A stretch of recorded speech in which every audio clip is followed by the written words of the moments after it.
Hi everyone and welcome back. So I wanted to do something slightly different today. You won't actually see my face for 1 week. It's just going to be me and maybe some hands. I wanted to just share my crystal journey for anyone that is interested in it. Basically for a while I've been down this spirituality rabbit hole, and I started off with tarot maybe a year ago. Something didn't really click for me with tarot. I always felt it was a bit, sometimes I just felt, I don't know, I just felt like sometimes it's a bit of a grift. But you know, there are some genuine people out there. When you move on from tarot, a lot of the times crystal readings will come up, and I've always been interested in energy and changing my energy and trying to improve my life. So then I started with the crystals, and a while ago basically, I've spoken about it a little bit before, I was getting a lot of trolling. I was getting people being negative towards me, and I felt like I wanted some kind of protection energy wise. And that's when I started diving into crystals, and I started off with this one here. You see it? The black one, which is Obsidian, and it's primarily for protection against negative energy. And then it kind of just expanded, and I just thought I'd talk about all the individual crystals and what I use them for. I'm by no means an expert on crystals, so I've put that disclaimer out there. Most of the stuff I'm using is from this book called the Complete Crystal Source Book, and just bits and bobs that I've learned through my kind of crystal journey. So yeah, I think that's the overview of where we should start. And I love these dragon coasters. I'm a bit obsessed with dragons at the moment and the energy that dragons hold, and being like a warrior. I love it. So I've zoomed you in as close as I can get on this camera, and this stone here is red jasper. So any of the jasper crystals are really, they're like a protective stone, and it says here that jaspers are supportive and protective, and they also help to bring us to light intangible truths and the meaning of our dreams. I don't really use this one so much. I feel like I'm drawn to other crystals, but I wanted a red crystal because obviously I'm learning more about chakras and all of that, and I needed a red stone just as a starting place. And then following on from that, this one is called Carnelian, which is an orange stone. So I was drawn to this one because it's supposed to be really good for business, and it's about strength and energy and creativity, and that's primarily why I was drawn to it. And it's supposed to help with stamina and muscle strength, and it's a good all-round stone if you're having like winter blues and you just need a bit of a pick-me-up. But this is primarily why I was drawn to this, was when I was going through a period where I wanted my channel to really pop a bit. But it's good if you want to, say, like line them all up, line all your chakras up. It's quite a good stone. So they always say that the crystals pick you, and this one definitely picked me out. And then when I got it home, I could see why. So it's orange calcite, and this one is for creativity, sexuality and energy. And when I got it home, I was like, trust me to pick like the sex one. It's supposed to really help with if you've got a blockage sexually. It's supposed to like really help open you up. I've been using that one a lot when I kind of meditate around sexuality and feeling more sexual and feeling better about my body. So that one is a really good one. And it also works really good with this one. We'll just put them together. This one here is called Yellow Adventurine, and it's really good for self-worth and confidence. And I use that one a lot if I'm feeling a little blip and I just want to feel a bit better about my self-esteem. That one's really good, and it's also really good to pair up with this one because they work together. So you've got like the sexual improvement, and then you have the underlying self-worth and confidence. So they're really good to work together. And then again, if you want to just line them all up with your like chakras, I can't see, just move it up. You can just literally line them all up and it's all good. Like I said before, I picked Obsidian. I think this is the first stone that most people pick because they want some kind of protection. So I picked Obsidian, and then of course you get different colours of Obsidian. So I saw this lovely green one and I was like, yeah, I'll have a bit of that. And green Obsidian is really good for ridding of dark energy, finding the light, and just all round upping your mood and positivity. And if I'm going through like a dark period where I just want to get rid of that negativity that I'm feeling, then I'm drawn to this green Obsidian, and I'll use that when I'm like thinking or meditate. Or even how I use my crystals, how I tend to use them is I will just have them on my desk while I'm working so I can feel their energy. Sometimes I meditate with them. It really depends on my mood, but green Obsidian, yeah, it's really good at just getting rid of dark feelings that you're feeling. I don't know why, but I seem to be drawn to a lot of green stones, and this one's I really like this one. I don't think, no, it's going to focus. No, it's not going to focus. I'm too zoomed in. But it's called Serpentine Jade.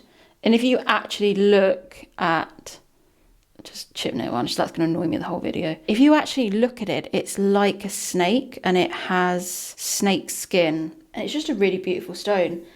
And it promotes tranquility and feeling calm, and it clears mental fog as well. A lot of crystals are actually really good if your mind is just racing and you just want to calm down.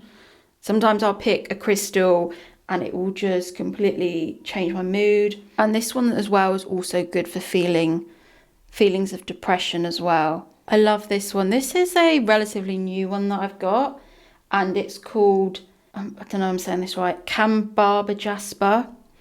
And it's also called Crocodile Rock, and it's such a beautiful stone. Camera doesn't do it justice, but it's called Crocodile Rock as well. It's a really good stone if you want to increase your spiritual confidence, if you want to just tap into that side of you spiritually. I was drawn to this one because when you go crystal shopping in the crystal shops, it said happiness, and I was like, yes, I need some happiness in my life. I definitely need some joy. And it's supposed to activate your ability to be prosperous and abundant. So that's definitely why I was drawn to this stone. And I just think it's really pretty as well. This is another similar one.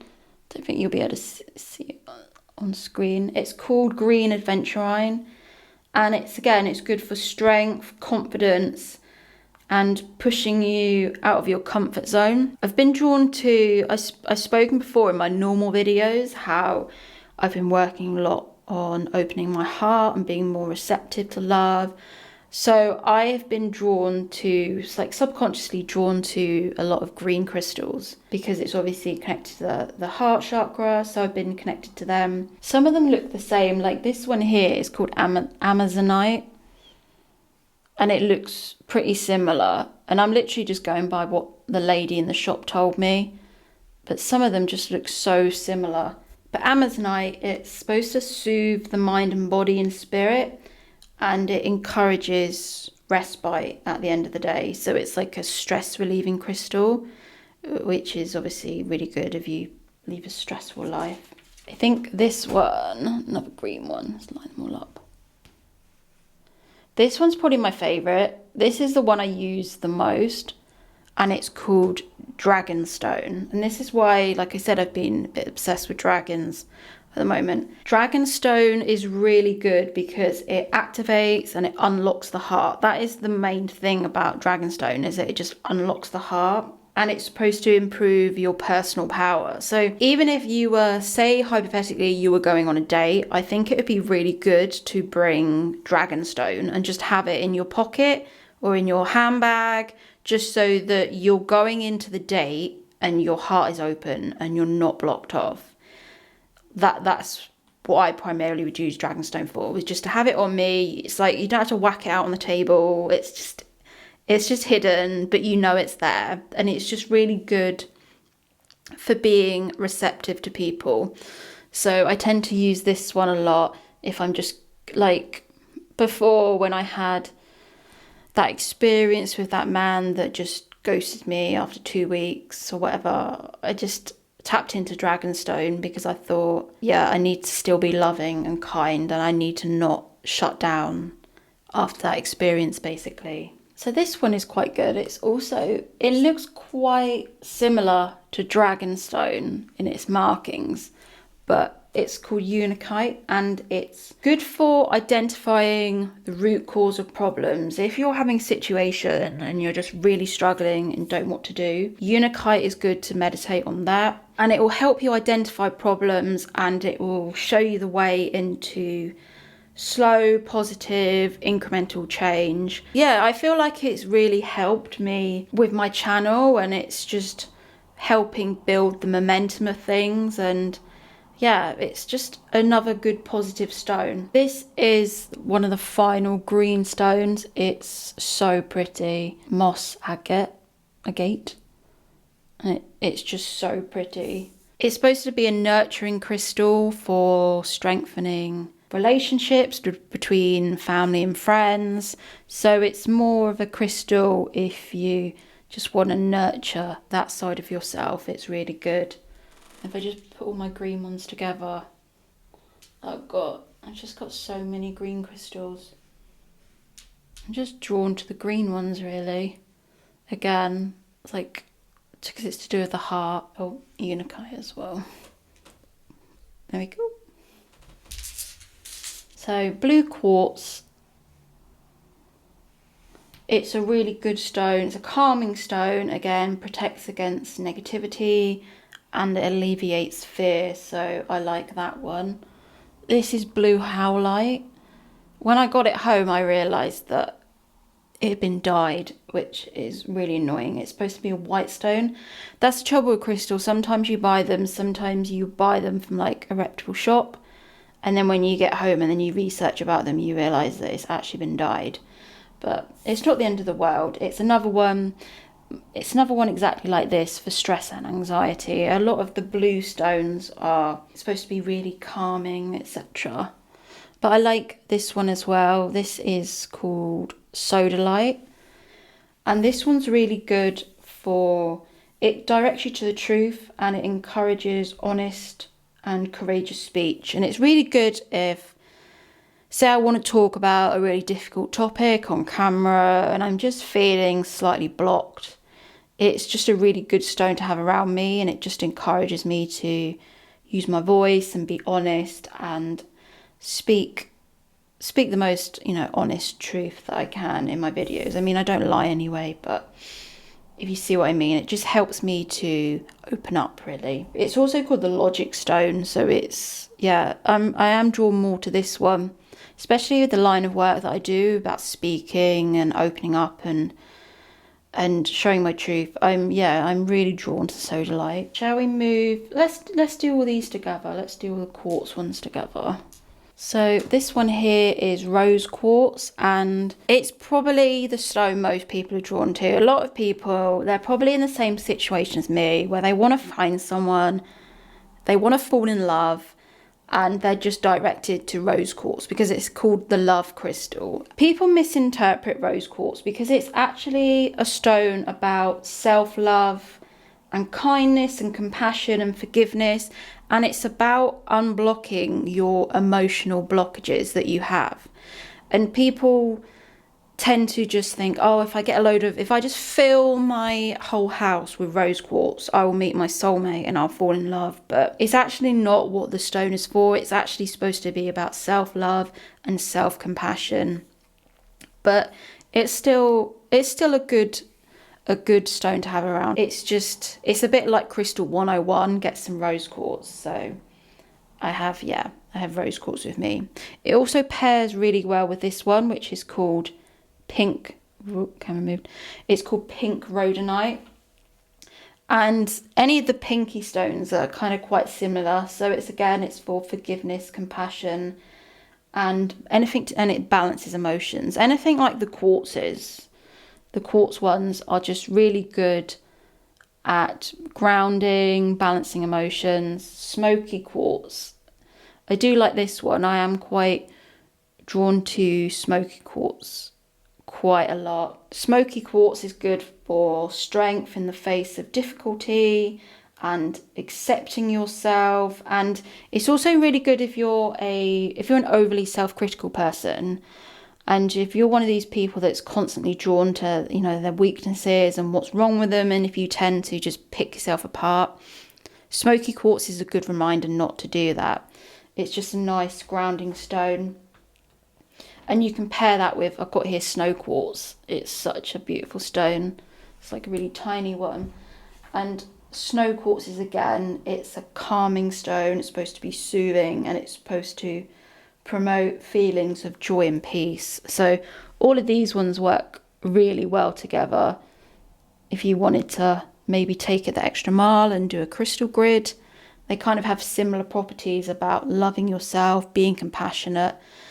And if you're going through a kind of self-doubt or self-destructive period, these ones are really good that just perk you up and make you feel a bit better. This is another standard one. This is Amethyst. I wanted a purple stone just so I had one for all the chakras that I could line up. And it's a bit like Crystal 101. People get rose quartz and amethyst. And it's really good for soothing a stressful mind. If your mind just tends to just all the synapses going off all the time and you're just amethyst is like a grounding stone. It's nice and calming if you're stressed and busy. So that's a good one to just sit with if you're having a moment where you're just, oh my God, I'm so stressed. Amethyst just reminds me to just be present and calm and stay in the moment. So that's a really good one. We are nearly there. Let's do all the bronze ones together. Let's just go mental. Okay, so this one is Tiger's Eye, and love a bit of Tiger's Eye. As you can see, it's like striped like a tiger.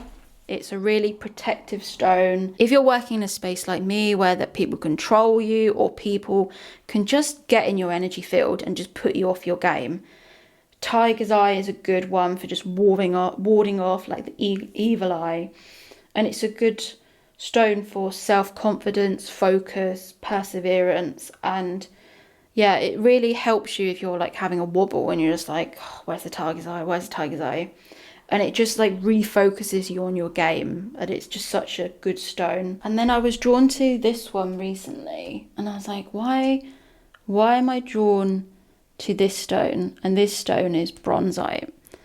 And bronzite is all about having the strength to alter your course in life and tune into your emotions and follow your heart no matter what. And I was like, well, trust me to just pick the stone. Sometimes you pick the stones and it's literally just the stone you need. It's the stone of courage to just follow your heart. And bronzite is just really good for that. And then this one is another one that where the lady in the shop told me that it was desert stone, and I couldn't find it in the book, and I had to do a bit of extra research, and I'm pretty positive that it's Kalahari desert stone, and it's supposed to give comfort during low days, enhance creativity, and boost visualization skills. So again, when I was drawn to the day that I was getting these crystals, I was drawn to this one. It's like, yeah, courage to change your life. This one, where it's like enhance your creativity, where I was going through a creativity slump. And it's like the crystals pick you, and it's so cliche, but it's like in the crystal world, they say the crystals pick you. And they definitely do. And then this is another one. It's a bit similar to Tiger's Eye. The lady in the shop told me that it was Picture Nuganai, but I think I've done a little bit of research and I think it's Nuganai Jasper, which is, again, it's a bit like Tiger's Eye. It just wards off negative energy. And I've definitely felt such a difference since having the stones. I just get virtually no trolling now. It's as if I can just ward off the trolls now. I think the trolls I don't think they bother anymore. I think they just think, wow, she's doing what she wants to do. Just leave her alone. The energy and working with the energy in the crystals, it really has helped me put up a barrier and be like, nope, you're not going to throw me off my game no matter what. The stones really helped me with that. Okay, we'll do these ones and then I'll save my favourite stone till last. So moonstone, as you would think, it's to do with the female reproductive cycle, and it's really good for PMS and just anything period related. Sometimes if I have period cramps, I will meditate with the moonstone, and for some reason it tends to help. I don't know if it's a placebo, but yeah. So I'm just generally drawn to it when it's my period, basically, or it's like a new moon or a full moon. It's emotionally healing and it's supposed to be for serenity. So it's just a really calming stone, and it just helps you tap into feminine energy. This one as well, this one's quite good. This one is garnet. Oh my god, if you look closely, you can actually see me. Can you see me? Oh my god, that's really spooky. It's for vitality, energy, passion, and mental and emotional healing. So it's good. I read somewhere that it's connected to your sexual energy as well. So maybe pair that with some orange calcite. Garnet is a good stone. Sometimes if I'm feeling just a bit like, tired, I'll just use garnet. That's really good. And then this is another one. This is another protective one. It's called Snowflake Obsidian. So obsidian is really good at accepting your flaws, self-acceptance without blindness to one's flaws. That's how I would interpret it, which is really good, because obviously we're not perfect and we know we need to work on things, but it's also just reminding us to be loving and kind, and a sense of forgiveness around ourselves, and just accepting that we're not perfect. And it's a good stone to meditate on if you kind of have feelings where you're just not good enough, or you've got certain flaws. I don't know why I got this stone. I don't really like it. It's because I had to get a certain amount to like round it up to a certain price, and I'm just not really into it. It's called Grey Agate. I can't really find anything really online about it, apart from that it's supposed to have balance and clarity. So it's kind of like a generic kind of balancing, having clarity with your feelings kind of stone. And I think we are rounding up to my favourite stone. So, I mentioned before about me being psychic, and I kind of pushed down that side of me because I was scared of putting that side of me online in case people thought I was weird or they thought I was cuckoo. And there is still that side of the internet that isn't open to new things and sees people like that. But I've just had to be myself, really. And this is called Labradorite. I don't know if it will show it on camera. It's pearlescent or iridescent. Is it going to? I'll have to really zoom out. You can kind of see it a little bit there, the bluiness on it. And it's basically iridescent, and it's a stone. Oh, there you see, perfect. Sometimes I think things are just meant to be. Look at that, it's just perfect, it's blue. And it's supposed to heighten your intuition, and it opens your consciousness. It can help with lucid dreaming if you want to have more expansive dreams, and it just opens your higher chakras. And yeah, I like this one if I want to just tap into my psychic or into my intuition a bit more. It's just such a good stone for that, and it's probably one of my favourites, I think, out of all the stones. There we are, just massive crystal. That's a bit bow burning, wasn't it? That is the conclusion of my crystal video. I hope you enjoyed it. I'll be back to my regular content next week, but I just wanted to just do something different for my crystal girlies that are into that. Oh, how should I end this? Just a sidebar is that you don't need to go out and buy any of these crystals. These are just crystals that I buy because I like collecting rocks and I think they're pretty. I don't for 1 minute think that you need to have a massive crystal shrine to be the most spiritual person in the world. I just buy them because I like them and I feel they help me. And even if it's just all a placebo, it helps me get into the right mindset. That's why I like the crystals. So yeah, see you soon everyone. Have a lovely week and take care.